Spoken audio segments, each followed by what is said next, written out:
తన భార్యని సంతోషపరచగలుగుతాడు. అలానే ప్రతి భార్య కూడా నాకు ఇవ్వబడిన స్థానం ఏంటి, ఒక భార్యగా నేను నిర్వర్తించవలసినటువంటి రెస్పాన్సిబిలిటీస్ ఏంటి, మరి మా ఇద్దరి రిలేషన్షిప్ ఎలా ఉండాలి, మరి మా ఇద్దరి మధ్యలో కమ్యూనికేషన్ ఎలా ఉండాలి, మా ఇద్దరి మధ్యలో కమిట్మెంట్ ఎలా ఉండాలి, అనగా మా ఇద్దరి మధ్యలో సంబంధ బాంధవ్యాలు ఎలా ఉండాలి, మా ఇద్దరి మధ్యలో సంభాషణ ఎలా ఉండాలి, మా ఇద్దరి మధ్యలో ఉన్న బంధము లేదా ఈ అనుబంధము, ఈ అనురాగాలు, ఈ బాంధవ్యాలు అనేవి ఎలా ఉండాలి, నాకు ఇవ్వబడిన పాత్ర ఏంటి, ఒక భార్యగా నేను ఏం చెయ్యాలి అని దేవుడు ఉద్దేశించాడు, నా భర్త నా ఇద్దరి నుంచి ఏం ఆశిస్తున్నాడు అనే విషయాన్ని ఒక వివాహం చేసుకున్న భార్య అయినా, వివాహం చేసుకోబోయేటువంటి ఒక కుమార్తె అయినా కొంత సమయమైనా కూర్చొని ఆలోచన చేస్తే ఎన్నో విషయాలు బోధపరచబడతాయి.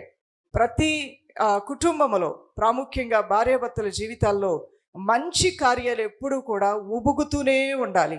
ఎక్కడైతే నీరుంటుందో అక్కడ దాహం తెచ్చబడుతుంది.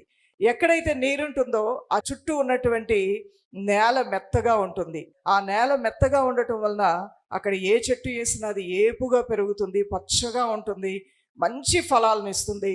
మరి భార్యాభర్తలు అనేటువంటి వారు హృదయాన్ని ఒక ఊటలాగా చేసుకోవాలి.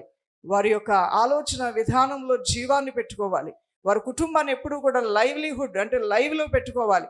అది ఒక నిర్జీవంగానో, అది పాడుబడింది గానో, అది నిష్ప్రయోజనంగానో, అది అసహ్యకరమైంది గానో, అది కోపావేశాలతో ఉన్న ఇల్లు గానో, మరి ఒకరినొకరు క్షమించుకోలేని ఇల్లు గానో, అపనమ్మకమైన ఇల్లు గానో, అపవిత్రతని ఆహ్వానించే ఇల్లు గానో, ఒకరికొకరు నమ్మక ద్రోహం చేసుకునే ఇల్లుగా ఉంటే అదొక పాడుబడిన ఇల్లుగా ఉంటుంది.